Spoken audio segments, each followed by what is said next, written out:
absolutely complimentary. Our gift to you, Patricia and I have been putting our heads together for the last month or so, in showcasing how we can develop a market. I call it, Patricia, love this title, Champagne Marketing on a Beer Budget. And we all need that right now. So that's why I wanted to bring Patricia in and showcase her expertise as one of our WOW VIP tribe members and amazing marketing specialist. And Patricia has many, many talents. Her bio is longer than my arm. So I'm just going to give you the highlights to her, Patricia. Patricia's been in the marketing world for a very long time. I'm sure since she was 12. But not only, she's been in helping businesses through Community Futures in a previous role. She's also known as the PR queen, public relations, press releases. If you want to get your word out to many, many publications, she's great at doing that for you as well. But what I love about Patricia and why I asked her to join us today is her passion for small businesses just like us. Small businesses in small towns that have small budgets but need big impact. And I'm going, wow, that's my tribe. So Patricia, thank you so much for joining us today. I'm going to pass the microphone over to you. Ladies, if you have any questions for Patricia, just pop them in the chat room and we'll answer them at the end. And if you would be ever so kind as to mute yourself while Patricia is speaking so we don't get any feedback. And Patricia, I'm going to hand the microphone for you. Let's get started on how to market more for less without looking cheap. Yes, thank you so much, Michelle and everyone here. I am so excited to share this information with you. It is geared towards you, and I'm just going to get started with the presentation, the PowerPoint, to get us going.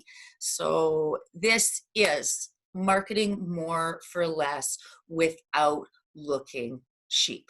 It is my passion. I am half Scottish and half East Indian. This is within my DNA. It's not something that I picked up when I was 12.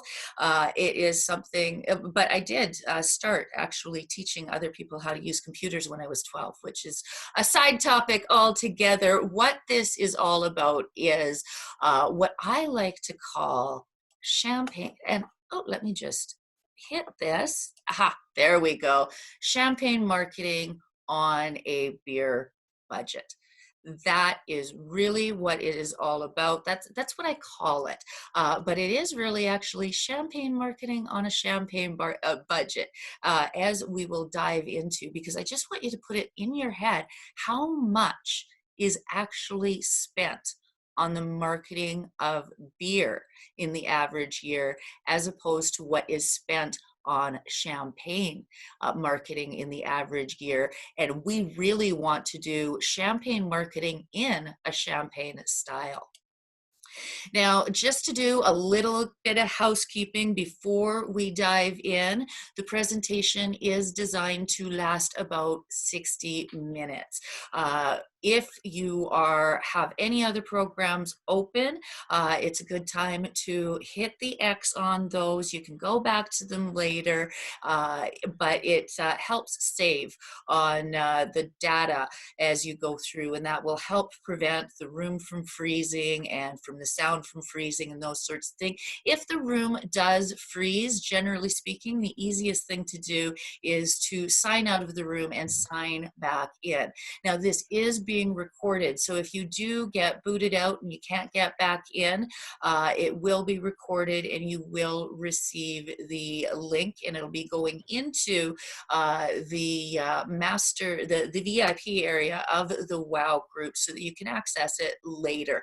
And I will also make some transcripts available if you would like to read over the information later.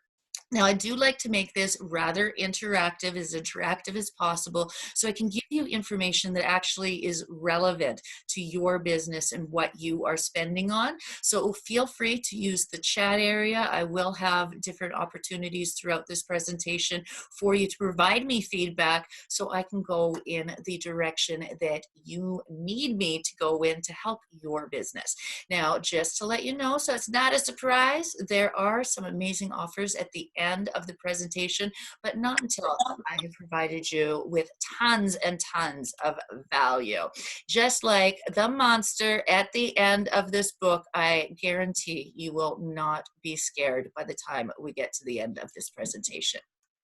So what are we going to learn through this presentation? We'll talk about a little bit about who I am, where does this information come from, why Champagne marketing is what you need as a small town, small business owner. We'll go into the general definition of marketing and then really dive into the difference between what is cheap marketing and what is champagne marketing. There is a difference, and that really is the key to making this all work for you. Then we'll get into a calculation. You'll want to make sure that you have a pencil and paper handy for that, or that you make sure that you get the transcripts, because there is an actual, yes, we're going to have to do a little bit of math. It's not scary math though, but we will go through a formula to figure out what you should be spending for the results that you want to get. And then I'll be diving into specific areas of where you can save money. We'll be talking about print, radio, publicity, social media, word of mouth, and we'll get very briefly into writing better ads. And then we'll get into those amazing offers. Is everyone with me so far?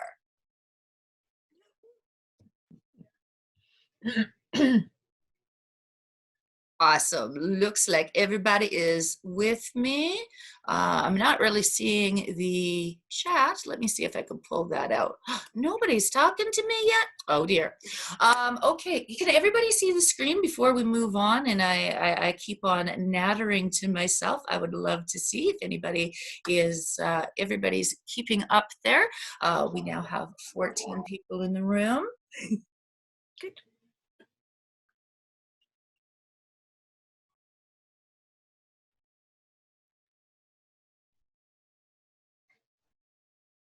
Okay, Diane.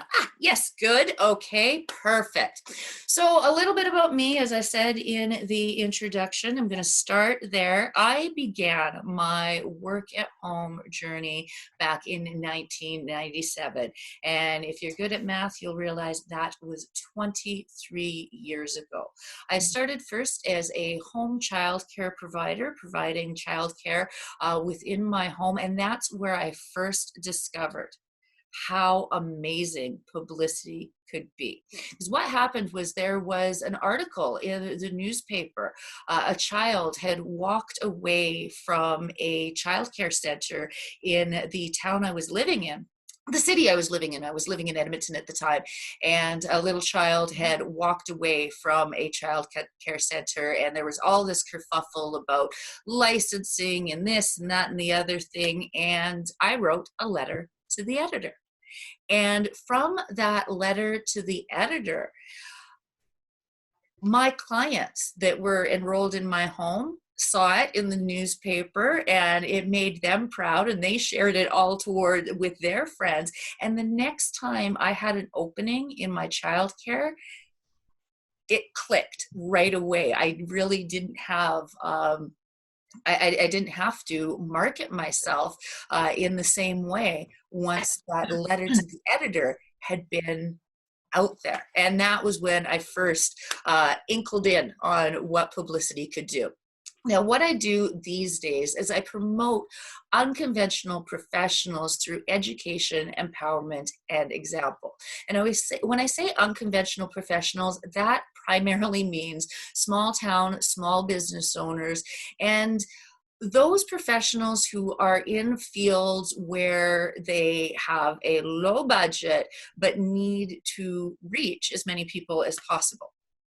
Now, I do have certifications over the years. I've got small business coaching, training, facilitation. I've taken courses in economic development, diversification, communication, leadership, and of course, being in an oil town, first aid and mental health first aid. And I also am certified as a radio advisor. So some of that, some of the information that I am delivering today comes through those experiences, and also through the fact that I read, and I have read over 300 books a year on average since I was 8 years old.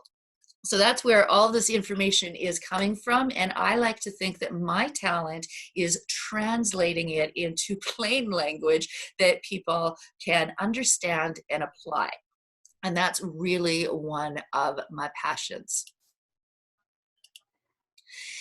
Now we're going to get into champagne marketing and what it means. Now, over the course of the next 50 minutes or so, I'll be giving you tips on how to save, strategies on how to save. But they really all boil down to two things: reducing spending and increasing your results. There are ways that you can save money on the marketing that you're already doing, making it go further, stretching what you're spending, and also to increase the results from what you're spending. That is what champagne marketing really boils down to. Now, the Kotler definition of marketing in general, is basically defined as the marketing, and of course you can read it on the screen, but it's really an art and a science of choosing those target markets and getting, keeping, and growing your customers through creating, delivering, and communicating of superior customer value. That's what marketing is. The Kotler definition that comes from the marketing books that you would read if you were taking business education at a university or a college. When it comes down to it, a lot of those definitions don't quite cut it in the real world. And marketing with champagne marketing on a beer budget takes those strategies, that art and the science of creating and delivering, and then adds the element of reducing your spending to increase results. A lot of times within the small business community and the large business community, the problem sometimes isn't that there's not enough money, that it's that it's not spent in the right places.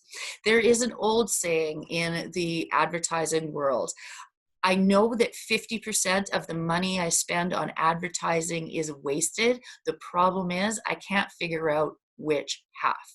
And if you can figure out which half it is, you can save 50% of your budget. And that is really what it's all about: spending money on the things that work and not on the things that don't work. Now, it is important when we go through this to realize that being a champagne marketer is not about being cheap. There is a difference between being frugal with your cash and being cheap. When you cut things too tight, if you try to cut corners in too many ways, what that does is put out a message to your customers, and they start to wonder, where else are they cutting corners? So you want to make sure that as you decide where you are going to save money, that you are not trying to save money in ways that takes away from the customer experience. It's very important to keep the level of service and the level of expectation up, because if you do go too cheap, then people again start to wonder if you are cutting corners in other areas. And that's especially important right now with everything going on, that you want to make sure that you do not have the appearance of cutting corners in any way, shape, or form, especially though when it comes to the safety and sanitation of your customers. So when it comes down to it, being frugal means being resourceful with your cash. It does not mean looking for the cheapest possible alternative. Cheapness uses price as a bottom line. Frugality uses value at a bottom line. Now, I'll tell you and share with you a story of cheapness versus frugality, and it has to do with shoes. Who here loves shoes?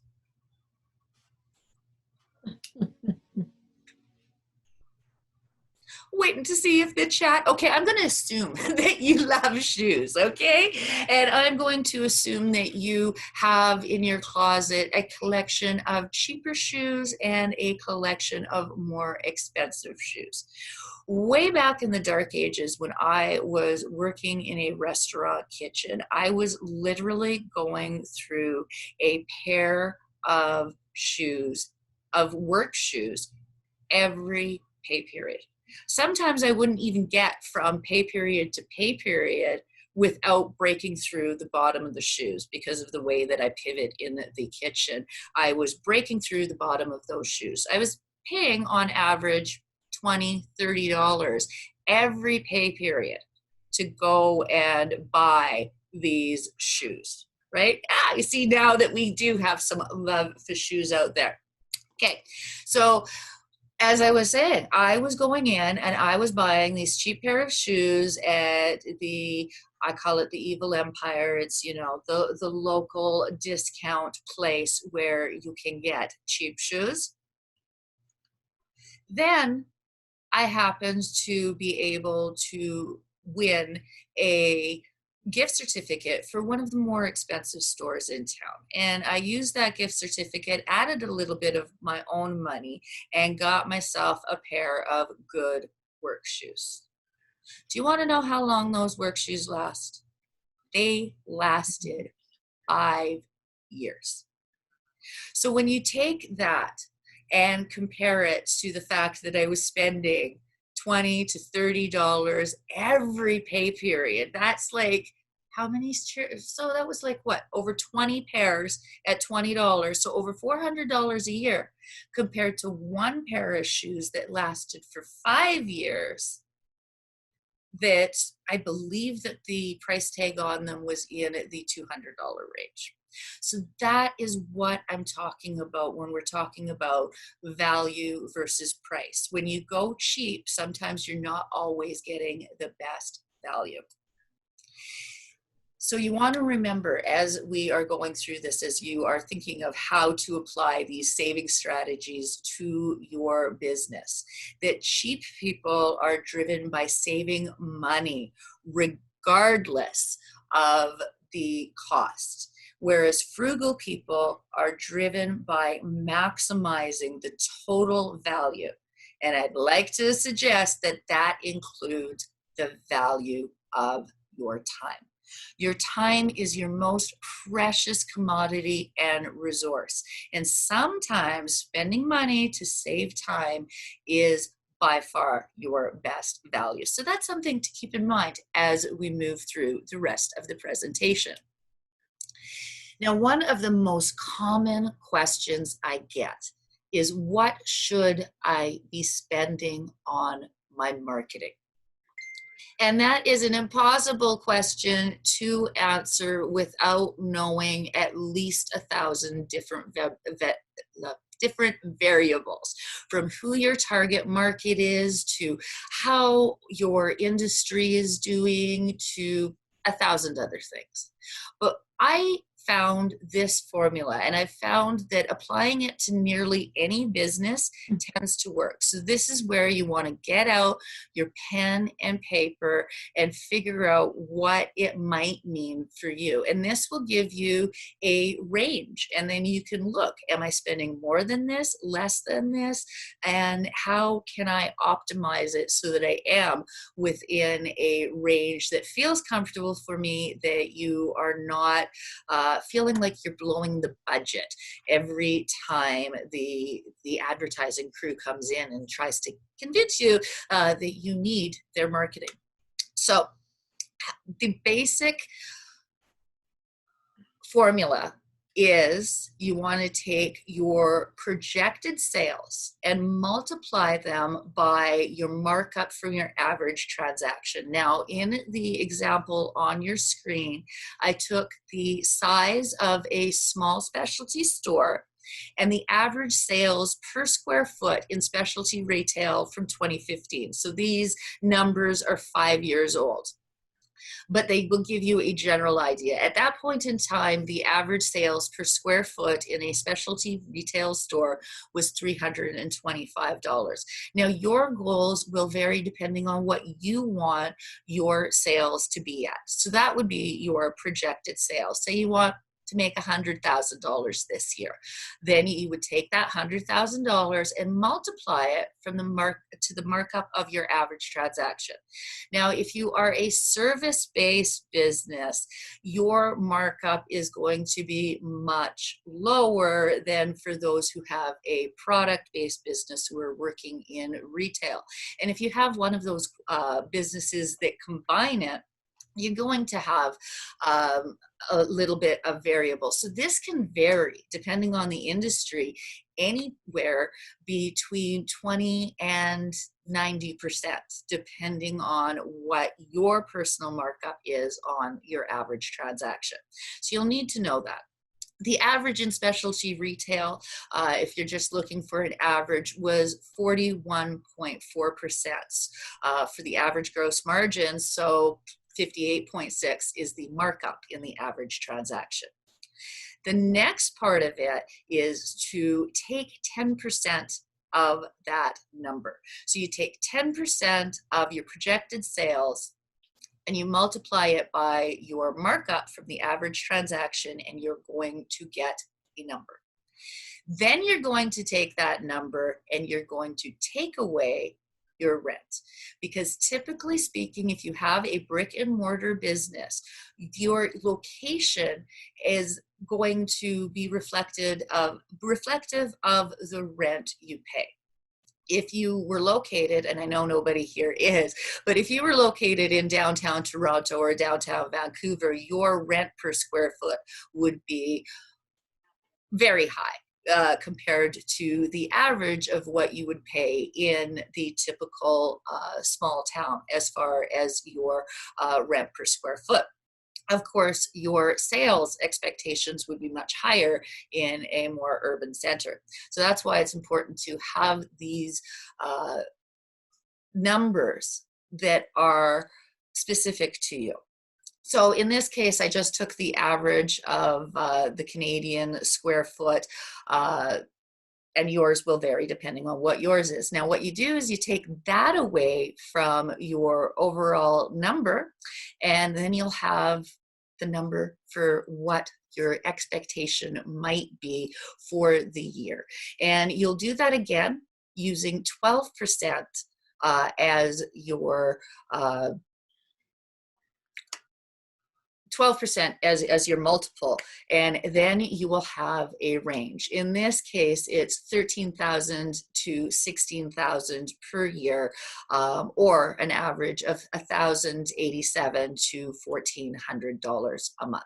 So for this particular business, now again, it's going to be a variable for yours. So has anybody, I'm hoping that you're doing the math on the other end and figuring out what it is for you, because this will help guide whether you are putting your money into the right places. Once you figure out where your clients are and what you should be spending, I always say that you should expect to get 10 times your investment from your expense. So for example, if you spend $1,000 on radio, you would want to multiply by that by 10 and be getting $10,000 back in revenue. It doesn't always quite work like that, but that's the general. If that's what you're aiming for, then you can judge by it and figure out whether what you're doing is working for your business. So does that formula make sense to you? Do you think that you know how to apply that to your particular business? I'll just wait a second for people to chime in on the chat. Thank you, Michelle. So yes, if you need help with that formula, we'll talk about how to get in touch with me later as we go. Now we get to jump into the really exciting part where I get to talk about the savings, because who doesn't want to save money on what you're already doing? So we're going to talk about now, a lot of people think about savings as, think about print as strictly newspaper or magazines. But I want to say that print also includes your in-store promotions, that print stuff that you do, brochures, postcards, signage within your store. Those are all areas that are included within this print category, and they are all areas in which you can save money. Now, I would love to see if you can just give a yes to newspaper if you do currently advertise in the newspaper. And you can say no if you don't, because a lot of people don't these days, because especially in small towns, the reach of newspapers has been reduced over the last few years, and it's not always the best investment. However, if you are using newspaper, especially if you have an older demographic, if you are reaching out to seniors, newspapers can still be a fairly good way to reach them. And again, if you are not finding it useful in your area, you don't need to do that. However, if you are looking for ways to save, one way that you can save in newspaper is simply by committing to a plan. It does not have to be every edition. It does not have to be every week. But you can save money by saying that, you know what, I am going to be advertising the week before Mother's Day, the week before back to school, and 3 weeks before Christmas. That should be enough for your advertising person to be able to offer you a little bit of a better rate than you are going to pay on one-offs. Another way to save on marketing in the newspaper, and this one especially if you know any car dealers and people who are still paying for the full page ads, suggest to them that they pay for a 3/4 page ad instead of a full page ad. Now, the reason for this is that people go to their print media for information. They're there to read the stories. They aren't there to look at your ads. And you will notice that when people read the newspaper and they see those back-to-back full page ads, they simply flip the page. But if you manage to get yourself on a page that actually has content on it, then you will be more likely to have your ad seen than if you are going for a full page ad. So you will not only save the money on the fact that you are only buying a 3/4 page ad instead of a full page ad, you will get more eyeballs on it than if you go for the full page ad. If you have the option in your newspaper and you can say where you want your ad to be without having to pay a premium, because sometimes when you ask for specialties, they start to add numbers to the price. As long as it's not adding dollars to your bill, ask them if they can put it in the upper right-hand corner of the page, because that is where it is more likely to be seen than any other space in the newspaper. That upper right-hand corner, it's where our eyes go to naturally when we read the newspaper. So if you want the eyeballs and you can get it done, you can ask for that space and see if they'll give it to you without charging you extra for it. One final thing before I move on from newspapers, because I know there's still a lot of people that are not using newspapers these days. But one way that you can save money is if you know what you are going to be promoting within any given time period, you can talk to your ad person and say that you're willing to buy remnants. What remnants are is space in the newspaper that they need to sell in order to put more content out there. And that allows you, it's a very short-term thing. It'll be within hours of the deadline where they need an extra ad in order to put all the content that they want in there. And if they have that remnant space and you're willing to pay for it, it will be less expensive than buying it in advance, but you do have to be prepared and have an ad ready to go in order to take advantage of remnant advertising. Now, remnant advertising also works in magazines if you happen to be advertising in that particular venue. And you will find that magazines have not dropped off the scale as much as newspapers have when it comes to the reach of print. Now, some other ways that you can save in print. One of the most common ways that we think that we are saving when we are doing our printing is by doing our printing on a home printer. You can actually, in most cases, save money by going to your local stationery store and getting some things printed. This applies to business cards in many cases. If you are lucky enough to live in a small town with a Staples, they will be able to do the printing for often less than what you're able to do at home because of the high price of ink and the high price of specialty paper. One area that a lot of people like to cheap out on is by doing the printing at their home or in their home offices. Printers are awesome these days and can do a really great job.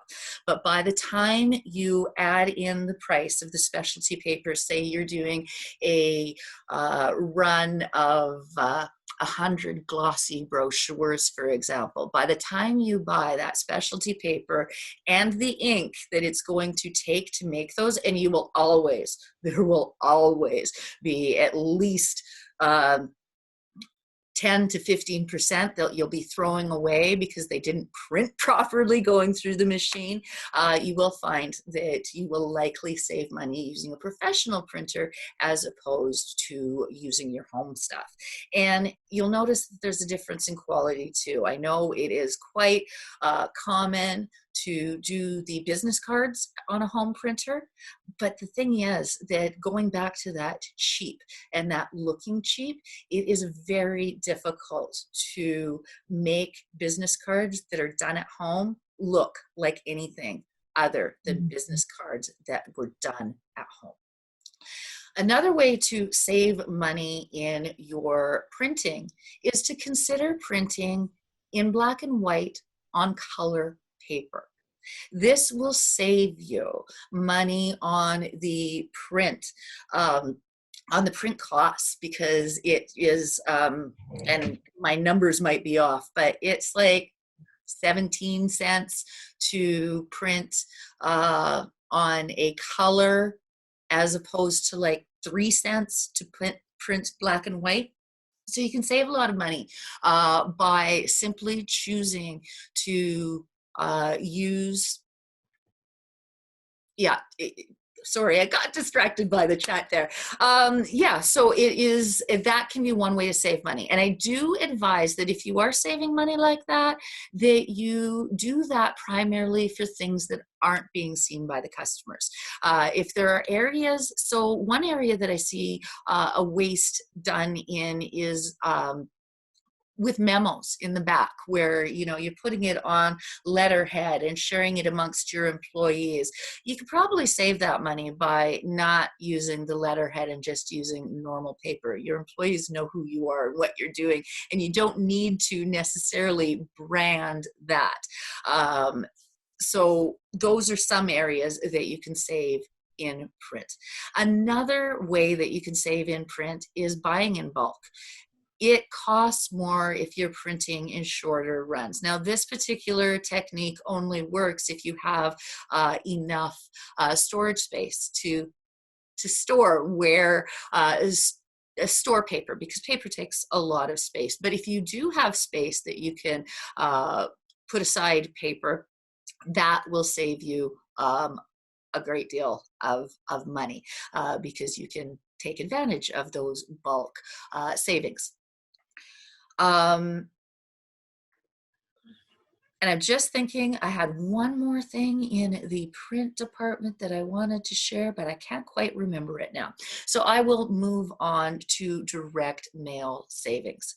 Now, there's not small businesses tend to not use direct mail as much as they could. And I think that is a really something that I'd like to see change, because direct mail is so powerful these days, especially in this time where everybody has jumped to digital.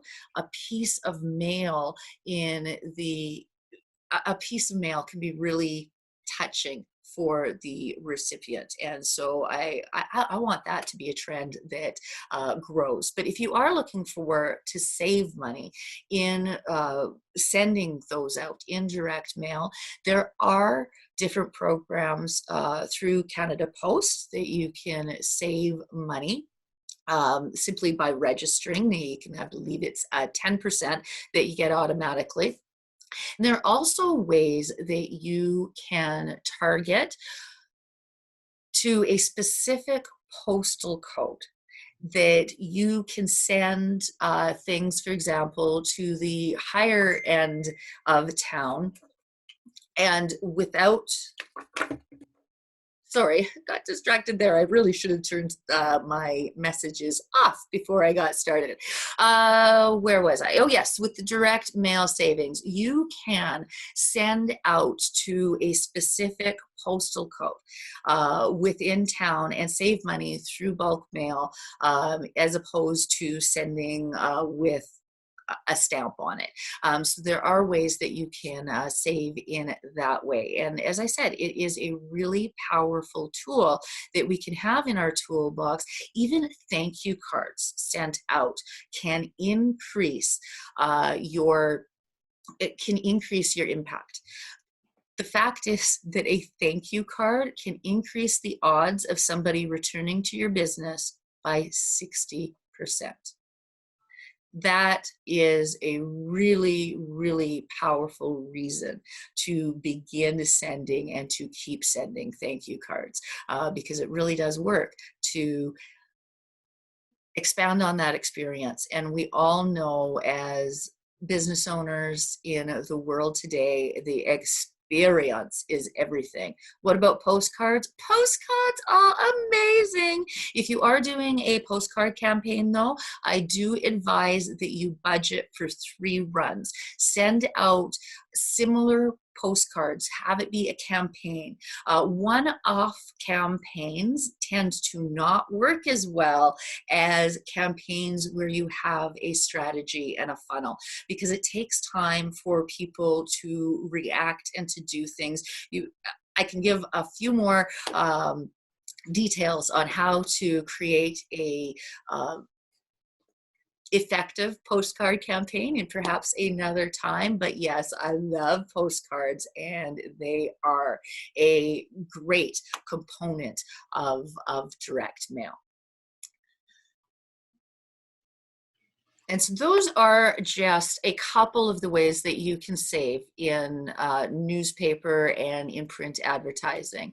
The things to remember from this are planning in advance can save you money, and being able to take advantage of deals in a heartbeat by having things ready can help you save money. Now, when it comes to radio, how many of you are currently advertising on radio or thinking about advertising on radio?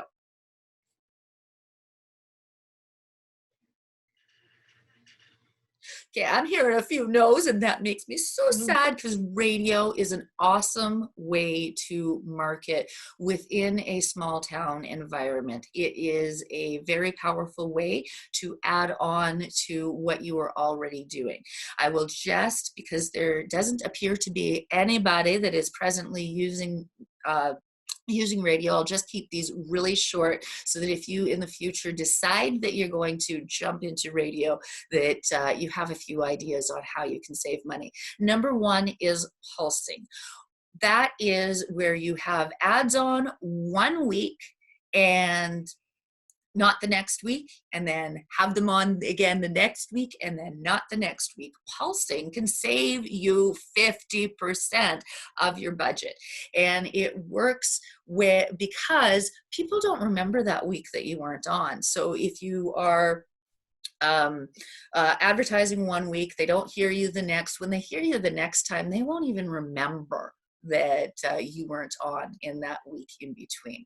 Now, this, of course, works most effectively when you are doing run of station advertising or throughout the whole schedule.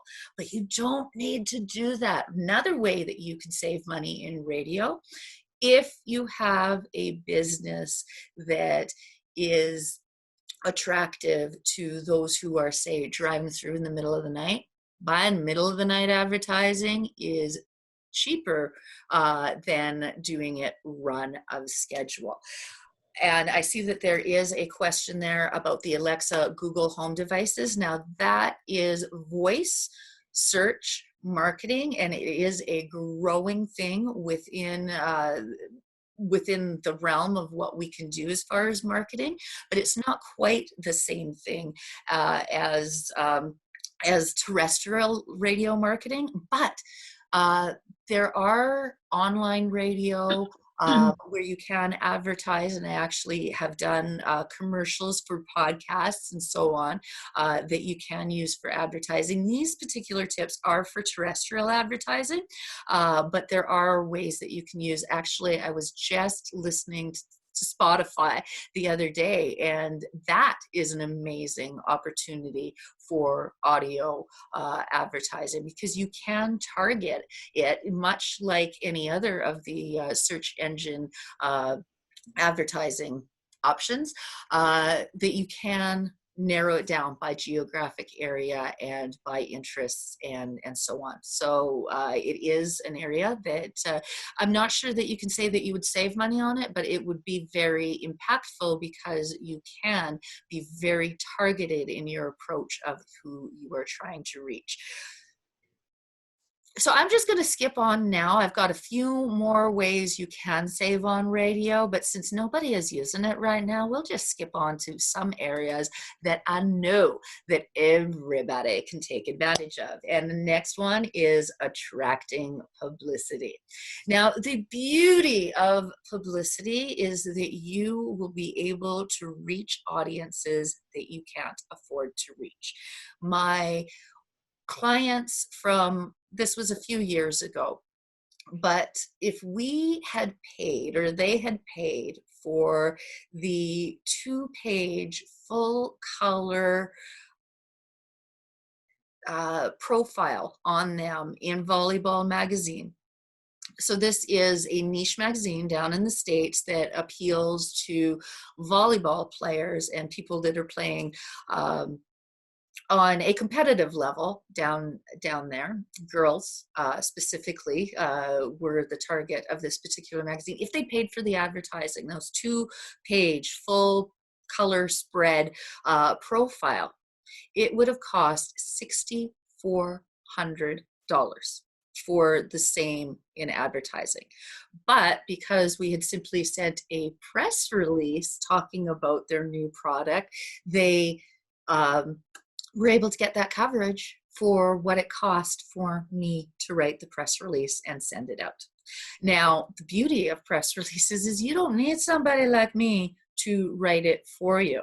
There is a formula that you follow, much like the formula that you use for writing a resume or anything else out there. You can use the formula, adapt it to your business and your situation, send it to the media that would benefit you most and that your target markets interact with, because it is important to realize. I guess I should go back a bit in this and explain why publicity works or how publicity works. When you have news, a news source, whether it's a newspaper, radio, television, news, they are constantly looking for stories that will appeal to their target market. They want viewers, listeners, and people to consume their content. And they want people to consume their content because the more eyeballs and listeners that they have on their content, the more that they can charge for advertising. Publicity is a way to become the story, to be a part of that content. Now, you lose a little bit of your ability to message. You might not be able to get your exact message out there in the same way of content that you control. But you can take advantage of other people's audiences and get them to come to you through publicity. When you are, say that you have a story, and this has worked numerous times in small towns. A lot of time, small town, small business owners think, well, I won't bother because the reporters already know me, and or that they feel that they don't want to bug the reporters. It's important to bug the reporters. They are looking for stories. They are overworked and underpaid. And if you can give them a story that appeals to their target market, that is relevant and newsworthy, they will most certainly cover you. Now, they won't cover you if your story is completely what's the word? Not biased, completely self-serving. Your story, the stories that you send out there to get publicity, have to be about creating a win-win situation, that you are sharing things that are newsworthy with your target market, that it is not just about you. Now, one of the most common ideas that I put out there to my clients is to have green releases. Now, a green release is one that you can send out at a specific time that is relevant. For example, with chiropractors or massage therapists, they would be well served to have a press release with tips on how to take care of your back when you are shoveling snow, that they send out to the local media the first big snow of every year. The chances are that you get picked up from that are very, very high. And that is one of the beauties of using a press release to share your relevant news. A few years ago, there was a card shop here in town that, and when I talk about card shops, I'm talking about those ones that sell trading cards, hockey cards, the Magic, the Gathering cards, those sorts of shops. You probably have one in your town. Nearly every town has one. Now, this particular shop happened to have someone buy a filler pack that had a card, one of those cards that was worth like $10,000 right off the hop. So we sent a press release telling people that this card had been purchased at this local shop, because people love hockey and people love a feel-good story. It was a story that was news, it was relevant, and it helped promote the shop all in one big go. And that particular release got picked up by both of the newspapers and one of the radio stations here in town. So that's just one of the ways that publicity can work for you. In another case, we had sent out a press release from a toy store here locally. And that particular one, now, one of the beauties of getting covered on radio is that it's not just once that your story is out there. Typically, when you get covered in a news story, you're going to be on several broadcasts throughout the day. Now, it depends on your radio station how many times it will happen. Back with our country radio station, you could get as many as 5 blurbs on the air in a day, in a average news cycle. And sometimes it can go on even longer than that. And I will tell you that people will come into your location and say, hey, I heard you on the radio, in a way that they simply don't when it comes to paid for advertising. Now, I'm just going to take a breath and a cup of coffee. I see there is a question about the formula for sending a press release, and I'll get to that in just a moment. And also check my time, because it is now 10:49. Got about 10 minutes left in the presentation, and I'm a little off on time. I've gone a little bit over. So I will move ahead here and get as much in as I can to help be what's the word? To be respectful of your time. So that is about publicity. Publicity is one of those things that you can absolutely take advantage of, no matter how small you are. Now, just one tip on how you can increase the odds of getting your story picked up: partner with a local charity. Partnering with a local charity and promoting them and you at the same time is an amazing way to build community and an amazing way to get coverage. So that's publicity. That is the traditional media, your magazines, your newspapers, your television, whatever happens to be available within your community or within your target market. It's important to remember some of those national level magazines. For example, if you sell home decor, you might want to try and get your name into Canadian Living, for example. If you're down in the States, it would be Good Housekeeping. And there are different ways that you can get into. Another thing that a lot of people overlook when they are looking at publicity is trade magazines.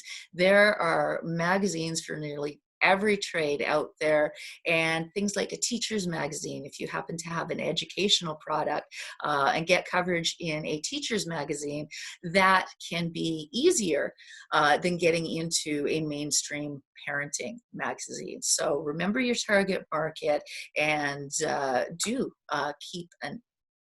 keep an eye out for publicity opportunities because they can help build that expertise factor in your business and help build credibility.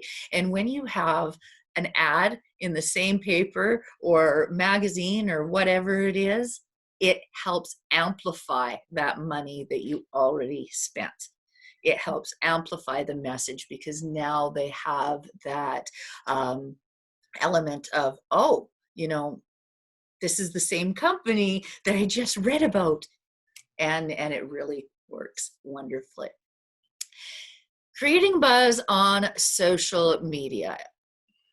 We can't overlook social media, and there are people who are way, way more talented than I when it does come to working with your social media.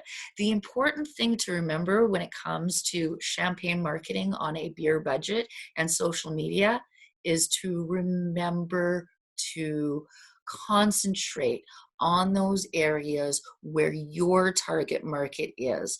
Try not to get caught up in what is the hottest thing right now if you happen to be with customers who are not early adopters. Now, if you happen to be serving customers that are early adopters who do glom onto every new tech thing that comes along, well, then your attitude is going to need to be a little different. But for most small town, small business owners, our people are a little bit further behind that tech bubble, and you're not looking at the early adopters, but those early mainstream people. So that's the one thing that I would love to get through to everyone when it comes to social media is the best way to save money and resources is to really concentrate on no more than 3 areas so that you are not spreading it out all over the place. Your customers are likely to congregate in 1 or 2 major social media bubbles, and you want to concentrate on those bubbles, not every bubble out there, because that will just drive a person crazy and have you spending way too much money or time, because that is a huge way that small town, small business owners tend to waste when it comes to social media, is trying to do it all yourself. The amount of time that it takes to become crafty with social media, to learn everything that there is to know, really takes a lot of time. And I find that just as with your bookkeeping, that you typically want to get that off your plate as soon as possible. Now, of course, I do realize that in those early years, sometimes you have to do things for yourself and aren't able to do that hiring out. But I guarantee that once you are able to have a small budget for hiring out and doing those small things, that you'll be able to amplify your message and really go further with your social media than trying to keep it all under your own domain and your own control. So that's my message on social media. This repeating business, getting loyal customers. This is an area where small town, small business owners fall down a lot because they are consistently looking for new customers instead of nurturing the relationship and getting those customers that have already bought for them. Because here is why it's a champagne marketing on a beer budget concept. It cost 60% more to reach and convert a new customer than it does to reach and convert an existing customer. You are spending money. If you're constantly looking for those new customers, you're going to be spending more money and more time and more effort than if you find ways to serve your existing customers. It is far easier to get an existing customer to buy more, to add to what they've already purchased from you, and to come back more often. Those are different ways that we can increase the average customer value. The lifetime customer value of our customers is by rewarding that repeat business and rewarding that word of mouth. And one of the best ways that you can develop word of mouth is to make sure that you concentrate on that personal branding statement and to find a way to describe yourself so that people can repeat it to their friends, because we know that consistency is everything. And repetition is so much a part of it. Our clients have to hear our message over and over from a lot of different sources before they convert for us. So the more that you can get other people to do the talking for you, the more you are going to be able to benefit and amplify that marketing that you already do. And that brings us to the next topic. It's very related. What you want to do is, first of all, get those customers to come back to you more often. And the second part of it is to use those best customers to speak for you.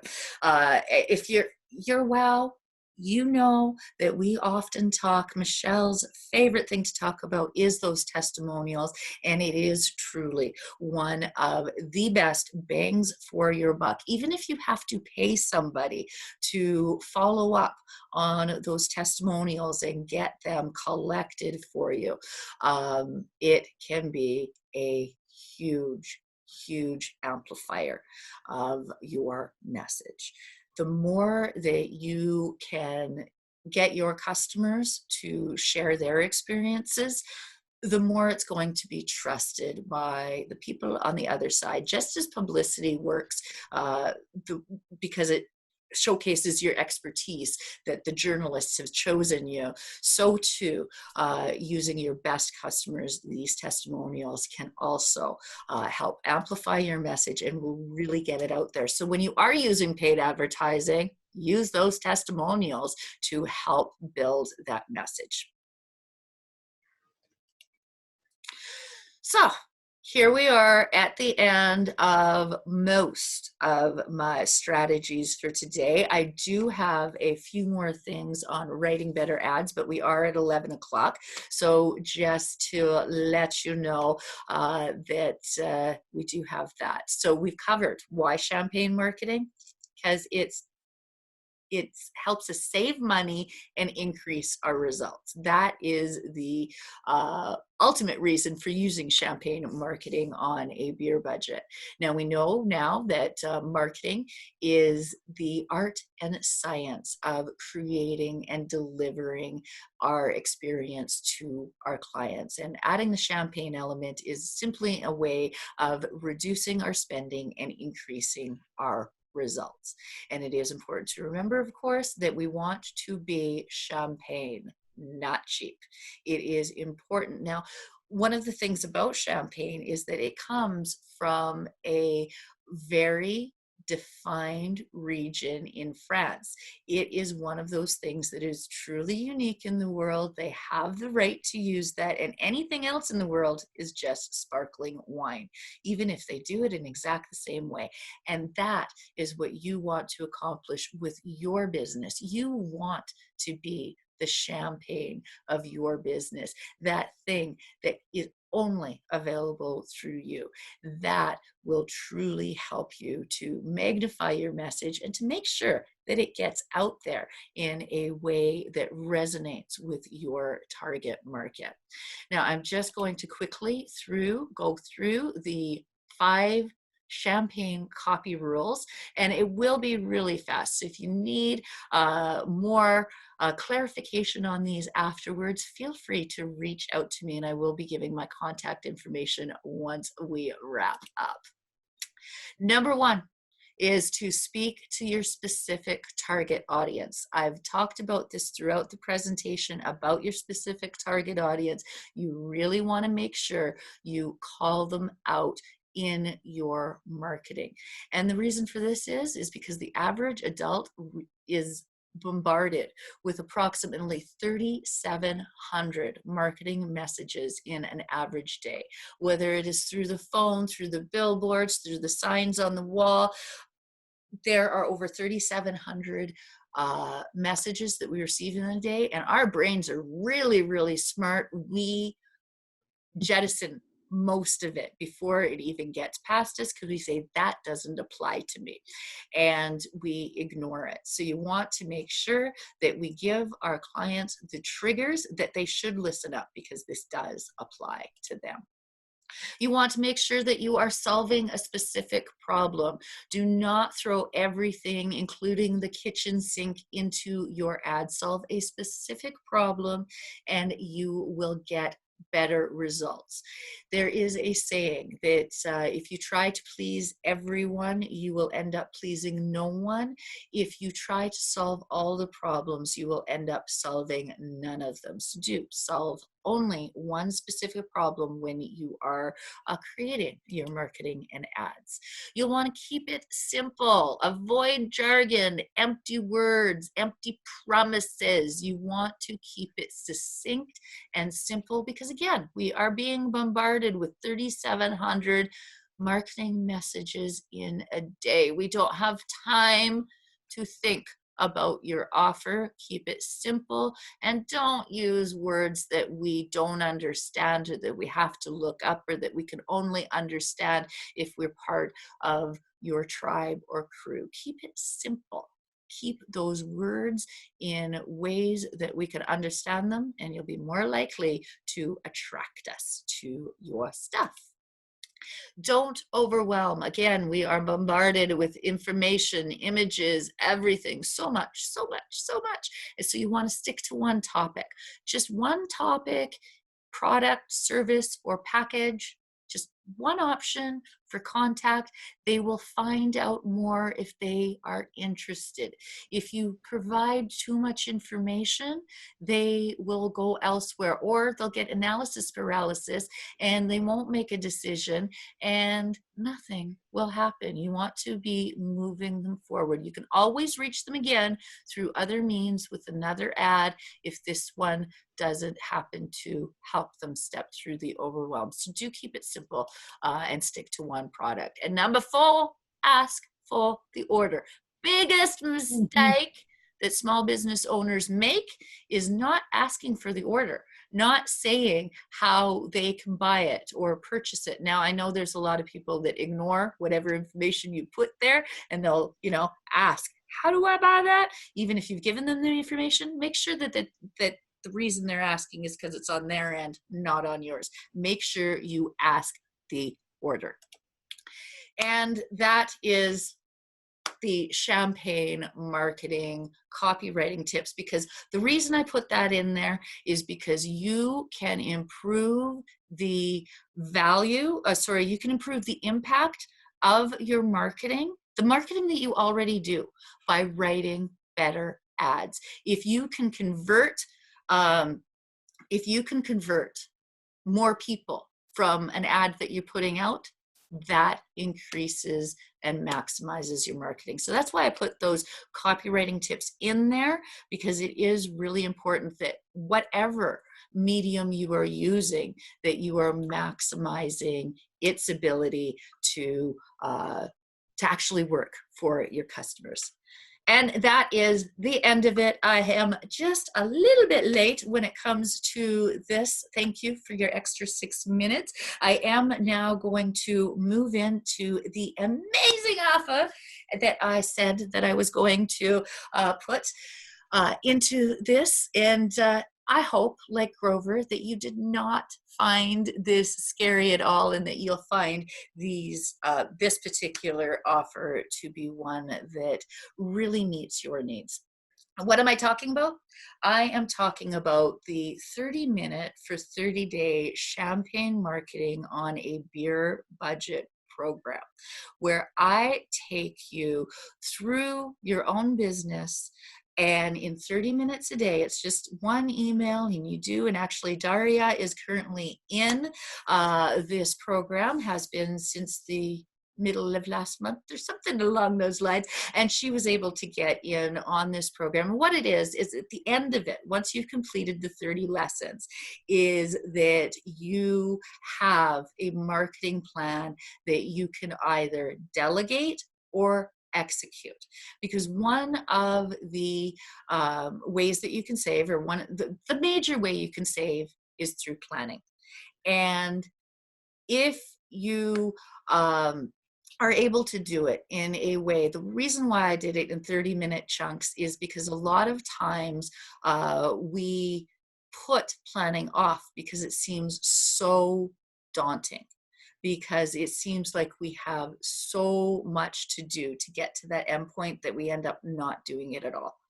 And in order to alleviate that, it's just one simple 30 minutes a day till at the end you get the program that then you can save when you are trying to buy remnants or on the radio, in the newspaper, in a print ad. You can say, oh yeah, I have something that goes with that. Here's the copy. It's ready to go. And you are able to make decisions without having to have that fear of missing out. I know that a lot of small business owners, say the radio person comes in and you have to sit down and look over the offer. Does this fit? Does this not fit? It is so much easier to make decisions when the decisions have already been made, so that you can say yes or no with definitiveness, knowing that you're not missing out, knowing that you haven't missed a great offer. With that. So in order to take advantage, and I am giving a special offer, this program is normally $99, but if you sign up today, well, not just today, I'll have an end date on it, but if you sign up, you're watching this video on the VIB program, it might be over, but in any case, the deal, focus, Patricia, focus. If you sign up today, you will save $25 on the program, so that the program will only cost you $74 to go through, and you can go through it in that 30 minutes. If you do it over 30 days, it will only it will only take you 30 days to go through, unless you want to go through at your own pace. I know a lot of people take 6 weeks or 8 weeks to go through it, because hello, business is crazy and you might not have 30 minutes every single day to go through it, but it goes through in a plan so that you're never behind.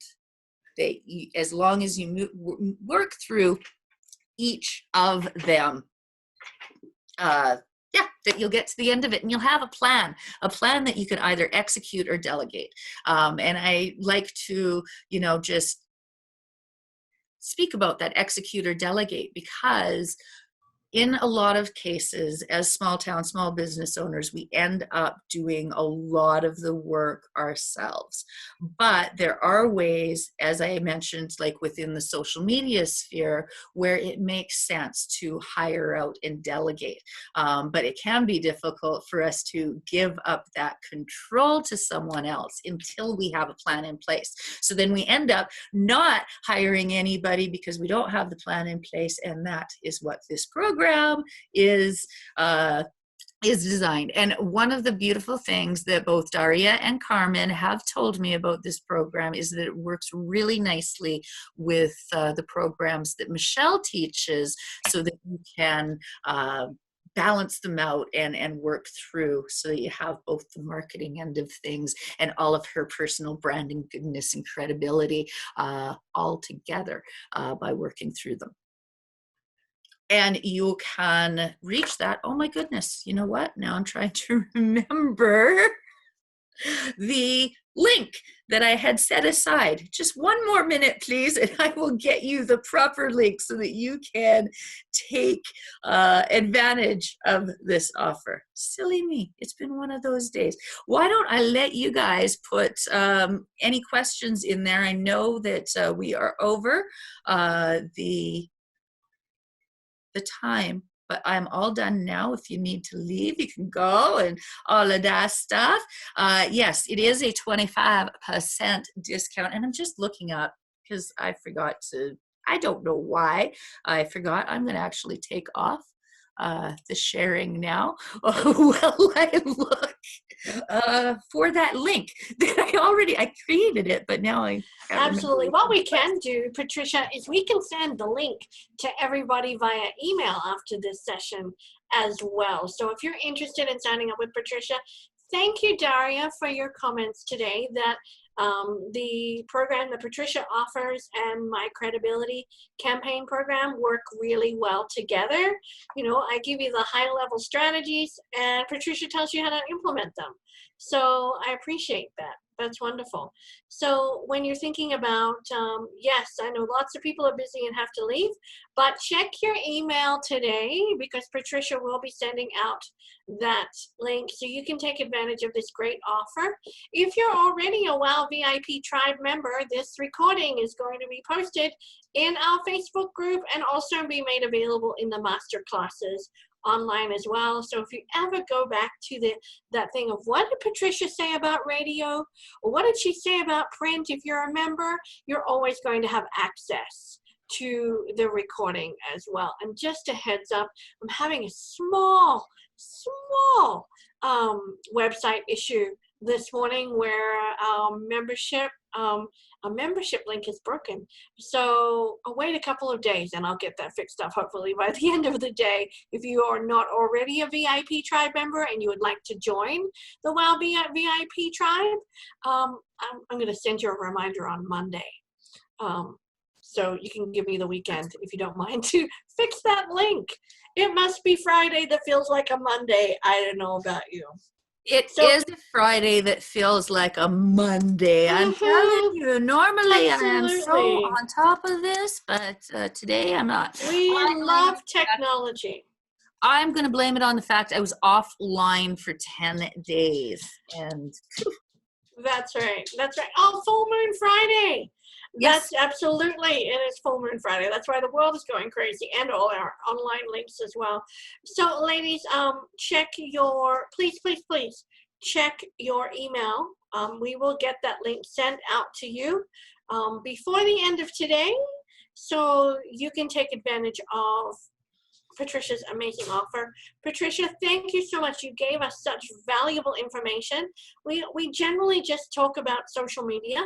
It's really nice to also talk about the impact of print and thank you cards and radio and all of those other things that are a part of the traditional marketing toolbox as well.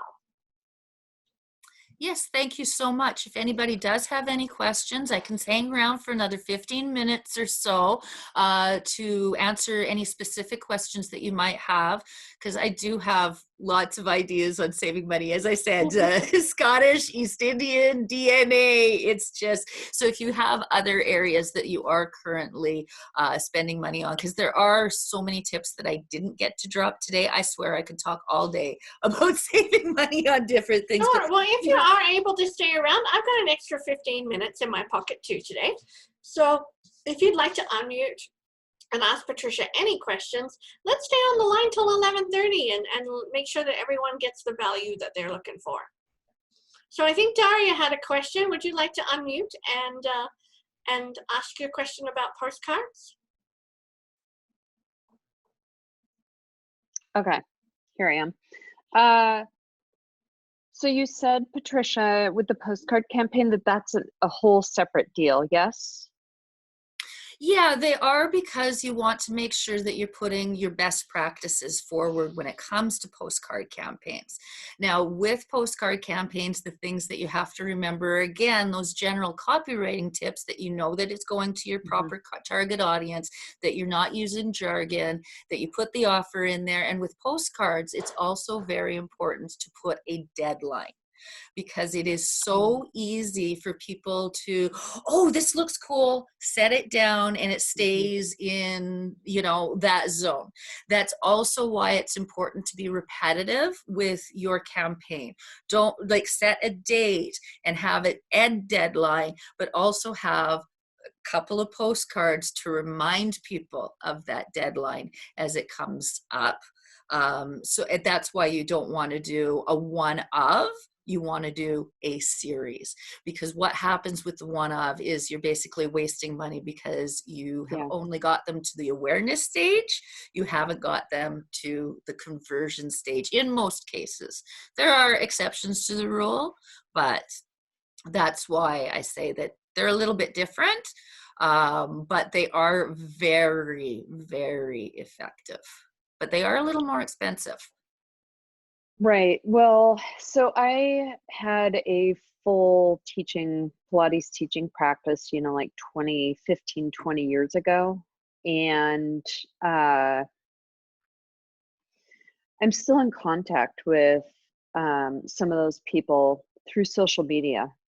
So I'd like to, so if I can get some of them off of social media, would it make sense to maybe, so I've got a girlfriend who she creates cards, postcards. And so would it make sense to maybe start with like using some of her cards? Like they're very, uplifting, some of her collections. And so like I could start there and then shift into every once in a while having a card of my own. Mm-hmm. Okay, cool. And did you Okay. Yvonne had a question about Mm-hmm. postcards as well. Did we get that covered for you? Yeah, so far, just kind of got to think about that a little bit, right? I could see how I could use it to, support an upcoming program when I release my online program, for example, right? So sending out one to tell them about it coming up, and then you're saying like do two more to keep in their thought process, right? So to increase the conversion of the entire series, because you will get people who will sign up that first one, but in many cases it gets set to the side and they don't remember it until you remind them, and so that's why you want to keep that repetition in there. There are some places that will send out like a monthly card. I'm talking about a short campaign. What I find is that if you only send one, it doesn't do much. But if you send the three, then it's that combined power. It's sort of that works. And then so that's why I suggest doing that. But if you're doing it as part of an ongoing thing, then people get used to seeing your nice message. And I actually have another friend who does that on a monthly basis. She sends out uplifting cards to people within her programs that make them remember her and come back for more, because that's part of her messaging, is just those nice uplifting cards. well, and we don't Okay. get very Yep. much personal handwritten mail anymore, right? And so it makes you feel good when someone took the time to personally handwrite each address and stuff, not not printed it on a label and stuff, right? And that can help too. Not all of us have the time to do it individually. And there are some great programs out there that will replicate handwriting so that you can get away from that, because we do want to remember that we want to do things that can scale. So that we're not putting more work on our plates by adding things. Yes, absolutely. And I do think that it should be done for thank you cards, the handwriting, but postcards can be a little bit less personalized, a little bit. And it all depends, again, on your personal brand, because some people need to do the personal handwriting and some people don't necessarily need to, depending on your brand. You wouldn't expect Coca-Cola to send out a personal card, although they have, but that's beside the point. Awesome. So, ladies, as we wrap up today's webinar, if you do have any questions, please take the last 8 minutes to ask those. I wanted to let you know we have packed, and I mean packed like a suitcase to where we can't travel anywhere, but we've packed it anyway, May, with amazing presenters, business building teachers, and complimentary webinars. So in addition to this complimentary webinar with Patricia, I have 2 more complimentary webinars coming up at the end of this month. And we have, if you're along the lines of marketing and promoting your business, we have a great presentation happening on Monday, May 11th, Monday, by Trisha Toomey. She's from AT Marketing Pro in Edmonton, Alberta. She's talking about the power of blogging. So really how to plan it, how to write it, and how to use it to promote your business. So she will be online with us on Monday. Now that's not complimentary.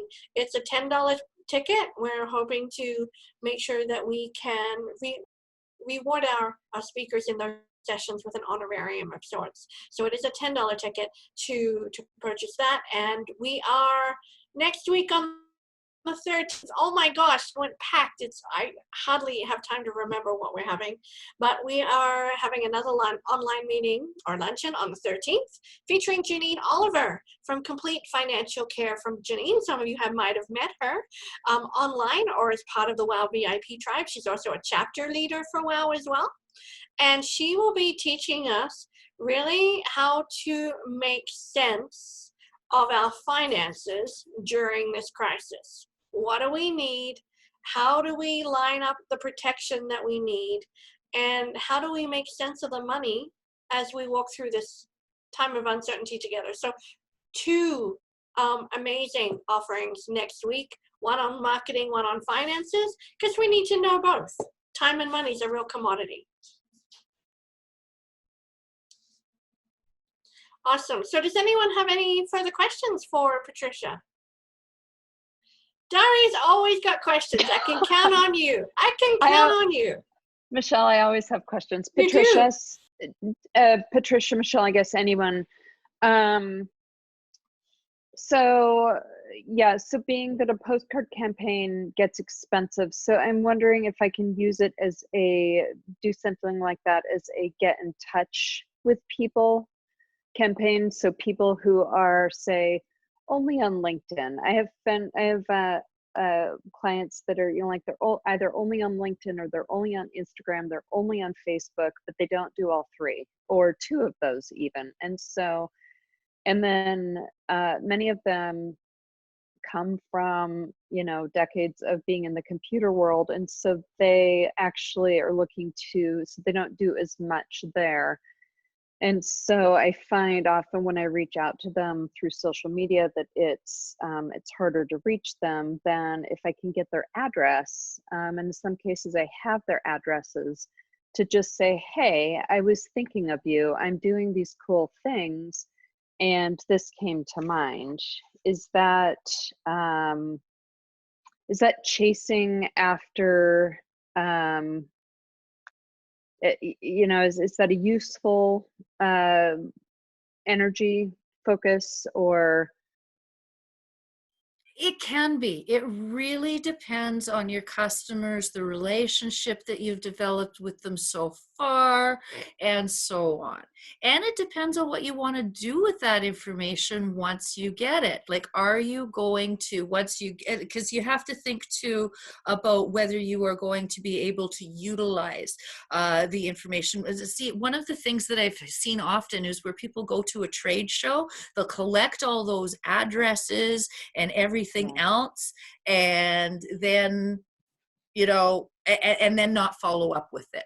So the first thing you've got to do is figure out what the purpose is, and then go back and figure out which avenue is going to be right for you. Yes, it could be, but it might not be, and it really depends on why you're getting connect with them and all of that.